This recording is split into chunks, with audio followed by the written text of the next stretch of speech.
এনেকুৱা ধৰণৰ কিছুমান কথা পতা হয় যিবিলাক কথা নেকি এটা পডকাষ্টত পতাৰ যোগ্য নহয়। এটা পডকাষ্টত এনেকুৱা ধৰণৰ কিছুমান কথা কোৱা হয় যিবিলাক কথা নেকি আমি হেডফোন লগাই চাব পাৰোঁ, নৰ্মেলি চাব নোৱাৰোঁ। এনেকুৱা ধৰণৰ পডকাষ্ট চেনেল কিন্তু বৰ্তমান সময়ত অসমত আহি গৈছে, যিটো নেকি পডকাষ্টৰ কনচেপ্ট নাছিলেই। নমস্কাৰ, এটা নতুন ভিডিঅ'লৈ আপোনাক পুনৰবাৰ স্বাগতম জনাইছোঁ। আজিৰ ভিডিঅ'টিত যদি মই আপোনাক কওঁ যে মই আজিৰ ভিডিঅ'টিত মোৰ এজন বন্ধুৰ সৈতে কথা পাতিম, আপুনি আমাৰ কথা বাৰ্তাখিনি শুনি থাকিব, তেতিয়াহ'লে হয়তো আপোনালোকে মোৰ ভিডিঅ'টি স্কিপ কৰি কিনে বা মোৰ ভিডিঅ'টি নাচাবই শেষলৈকে।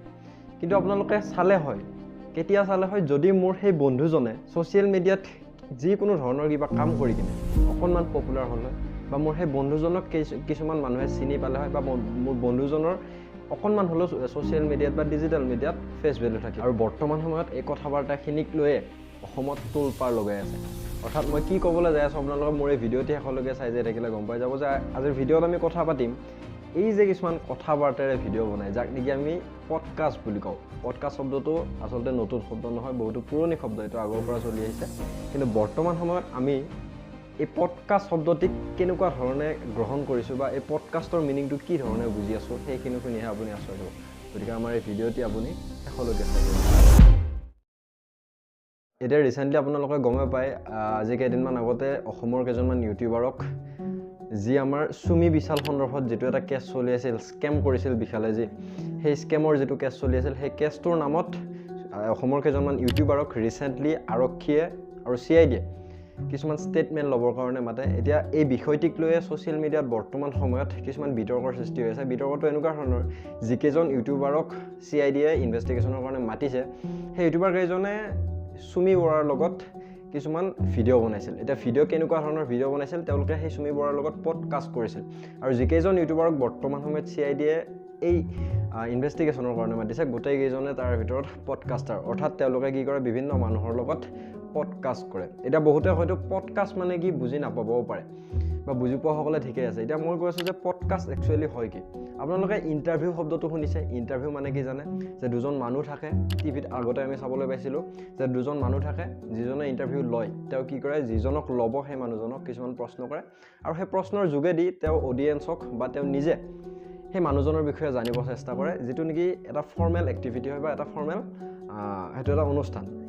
কিন্তু বৰ্তমান সময়ত সেই ইণ্টাৰভিউটোক অকণমান কাষত থৈ কিনে নতুন এটা কনচেপ্ট সেই ইণ্টাৰভিউটোৰ পৰা ওলালে, যে অকণমান ইনফৰ্মেল, মানে দুজন মানুহ বহিব, তেওঁলোকে ইমান ফৰ্মেল তাৰিকাৰে নহয়, অকণমান ইনফৰ্মেল তাৰিকাৰে তেওঁলোকে কথা বাৰ্তা কৰিব। তেওঁলোকে প্ৰশ্ন নকৰে ইজনে সিজনক, কিন্তু ইজনে সিজনৰ লগত কিছুমান বাৰ্তালাপ কৰিব, আৰু সেই বাৰ্তালাপখিনিৰ যোগেৰে তেওঁলোকে অডিয়েঞ্চক সেই মানুহজনৰ বিষয়ে কিছুমান ইনফৰ্মেশ্যন দিব চেষ্টা কৰিব। গতিকে এই কনচেপ্টটোকে আমি কি বুলি কওঁ বৰ্তমান সময়ত, পডকাষ্ট বুলি কওঁ। এতিয়া যিকেইজন ইউটিউবাৰক CID ইনভেষ্টিগেশ্যনৰ কাৰণে মাতিছিল, সেই ইউটিউবাৰ কেইজনে তেওঁলোকৰ লগত এনেকুৱা ধৰণে কিছুমান পডকাষ্ট কৰিছিল, বা চুমি বৰাৰ লগত এনেকুৱা ধৰণে কিছুমান পডকাষ্ট কৰিছিল। এতিয়া পডকাষ্ট কৰাৰ পিছত তেওঁলোকে কিবা অপৰাধ কৰিলে নেকি, যে তেওঁলোকক CIDয়ে ইনভেষ্টিগেশ্যনৰ কাৰণে মাতিছে। পডকাষ্ট কৰাৰ পিছত যি ইউটিউবাৰক গ্ৰেপ্তাৰ কৰিলে, এতিয়া এনেকুৱা পৰিস্থিতি বৰ্তমান সময়ত অসমত কিহৰ কাৰণে আহিব পালে, এজন ইউটিউবাৰে সেই অপৰাধীজনৰ লগত ভিডিঅ' বনোৱাৰ কাৰণে তেওঁক ইনভেষ্টিগেশ্যনৰ কাৰণে মাতিছে। এতিয়া সেই যিখিনি সময়ত তেওঁ ভিডিঅ' দি বনাইছিল, সেইখিনি সময়ত কিন্তু সেইজন মানুহ অপৰাধী বুলি পোহৰলৈকে অহা নাছিল। এতিয়া চাওক, বৰ্তমান সময়ত অসমত এই পডকাষ্ট যিটো আমাৰ কনচেপ্ট আছে, পডকাষ্টৰ কনচেপ্টটো অকণমান বেলেগ ধৰণে লোৱা হৈছে। এটা মাইণ্ডছেট বহি গৈছে অসমৰ মানুহৰ, যে পডকাষ্ট মানে প্ৰমোশ্যন। আমি এজন মানুহৰ কথা কেতিয়া শুনিম? মই কৈছিলোঁ যে পডকাষ্টত আমি কিছুমান কথা বাৰ্তা কৰোঁ, বা কিছুমান এজনে আনজনৰ লগত কথা পাতে, সেই কথোপকথনখিনি অডিয়েঞ্চে শুনি থাকে আৰু বিভিন্ন ধৰণৰ ইনফৰ্মেশ্যন তাৰ পৰা লাভ কৰে। এতিয়া দুজন মানুহে কথা পাতিলে, তৃতীয়জনে কেতিয়া শুনিব? যেতিয়া সেই দুজন মানুহে অকণমান ভেলুৱেবল কথা ক'ব, যেতিয়া সেই দুজন মানুহৰ পৰা মানুহটোৱে কিবা এটা পাই আছে, তেতিয়াহে সেই দুজন মানুহৰ কথা শুনিম। আৰু তেনেকুৱা ধৰণৰ কথা যিটিয়ে ক'ব নোৱাৰে। তেনেকুৱা এজন মানুহ হ'বৰ কাৰণে তেওঁ হয়তো এজন ৱেল এষ্টাব্লিছড পাৰ্চন হ'ব লাগিব, নহ'লে তেওঁ হয়তো এটা নিজৰ পাৰ্চনেলিটি থাকিব লাগিব। তেনেকুৱা ধৰণৰ মানুহে কথা ক'লেহে আমি জেনেৰেল পাব্লিকে বা আমি অকণমান শুনিব ইচ্ছা কৰোঁ। কিন্তু যিটি আহি কিনে যদি আমাৰ আগত কিছুমান জ্ঞান দি থাকে, আমাৰ তেতিয়া শুনিব ইচ্ছা নাযায়। এইখিনি কথা কিন্তু অকল পডকাষ্টৰ ক্ষেত্ৰতে নহয়, আমাৰ দৈনন্দিন জীৱনতো ঘটি থাকে। এতিয়া চাওক, যিবিলাক পডকাষ্টাৰ আছে, পডকাষ্টাৰবিলাকে কেনেকুৱা ধৰণৰ মানুহক জেনেৰেলি মাতে? জেনেৰেলি এনেকুৱা ধৰণৰ মানুহকে মাতে, যিবিলাকৰ কথা হয়তো অডিয়েঞ্চে অলপ শুনি কিনে ভাল পায়, যিবিলাকক মানুহে ফ'ল' কৰে, তেনেকুৱা ধৰণৰ মানুহবিলাকক মাতে। আৰু এই পডকাষ্ট কনচেপ্টটো মই কৈছোঁ বাহিৰত বহুত পুৰণি হয়। আমাৰ অসমত হয়তো নতুনকৈ সোমাইছে, বা আমাৰ অসমত হয়তো নতুনকৈ মানুহে বুজি পাইছে, কিন্তু এই পডকাষ্ট কনচেপ্টটি বহুত আগৰ সময়ৰ পৰা চলি আহিছে বাহিৰৰ দুনিয়াত। আৰু সেই বাহিৰত কেনেকুৱা ধৰণৰ মানুহবিলাকক পডকাষ্টত মাতে যিবিলাক ডাঙৰ ডাঙৰ বিজনেছমেন, যিবিলাক অলপমান যিবিলাকৰ কথা মানুহে শুনিব। কিন্তু বৰ্তমান সময়ত আমাৰ অসমত এনেকুৱা হৈ গৈছে পডকাষ্টবিলাক, যদি তুমি ছ'চিয়েল মিডিয়াত কিবা এটা বেয়া কথা কৈও অকণমান ভাইৰেল হৈছা, তেতিয়া কেইদিনমান পিছত অসমৰ পডকাষ্ট চেনেলকেইটাই সেই মানুহজনকো মাতিব। এজন মানুহ, ছাপ'জ মই এজন মানুহক ধৰি লৈছোঁ, সেইজন মানুহে কিছুমান বেয়া কথা কৈ কিনে ছ'চিয়েল মিডিয়াত ভাইৰেল হৈছে আৰু হয়তো মানুহবিলাকে তেওঁৰ ওপৰত বহুত ধ্যান দি আছে, তেওঁ বৰ্তমান ট্ৰেণ্ডিঙত আছে।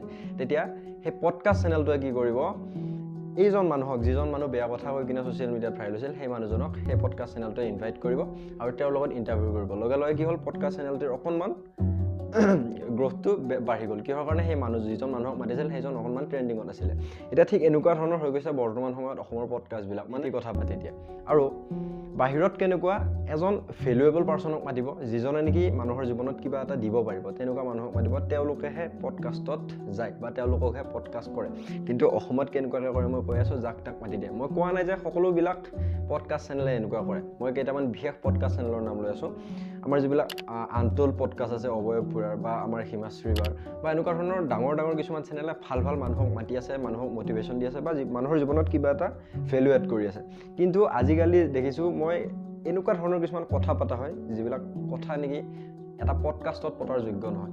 এটা পডকাষ্টত এনেকুৱা ধৰণৰ কিছুমান কথা কোৱা হয়, যিবিলাক কথা নেকি আমি হেডফোন লগাই চাব পাৰোঁ, নৰ্মেলি চাব নোৱাৰোঁ। এনেকুৱা ধৰণৰ পডকাষ্ট চেনেল কিন্তু বৰ্তমান সময়ত অসমত আহি গৈছে, যিটো নেকি পডকাষ্টৰ কনচেপ্ট নাছিলেই।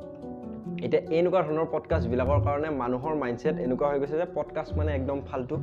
পডকাষ্টত কেৱল যিকোনো এজন মানুহক মাতি কিনে সেই তেওঁলোকৰ বিজনেছবিলাক প্ৰমোশ্যন কৰা হয়, পইচা থকা মানুহক পইচা লৈ কিনে তেওঁলোকক পডকাষ্টত মতা হয়।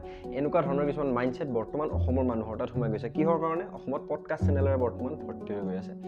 এতিয়া ঠিক এইখিনি কথাৰ কাৰণে, এনেকুৱা ধৰণৰ মাইণ্ডছেট এটা হোৱাৰ কাৰণে, যিহেতু চুমি বৰাক এই ইউটিউবাৰ কেইজনে, যিকেইজন ইউটিউবাৰক CID ইনভেষ্টিগেশ্যনত মাতিছিল, সেই ইউটিউবাৰ কেইজনে চুমি বৰাক এনেকুৱা ধৰণে পডকাষ্ট কৰিছিল আৰু এই মাইণ্ডছেটটোৰ কাৰণে অসমৰ মানুহে হয়তো ধৰি লৈছে যে তেওঁলোকে সেই চুমি বৰা বা বিশাল ফুকনৰ বিজনেছটো প্ৰমোশ্যন কৰিছিল। আৰু ঠিক এনেকুৱা ধৰণৰ মাইণ্ডছেট এটা পুলিচৰ মাথাত সোমাই যোৱাৰ কাৰণেও পুলিচেও তেওঁলোকক ইনভেষ্টিগেশ্যনৰ কাৰণে মাতিছে। গতিকে বিতৰ্ক, ইমান ডাঙৰ একো বিতৰ্ক হোৱা নাই।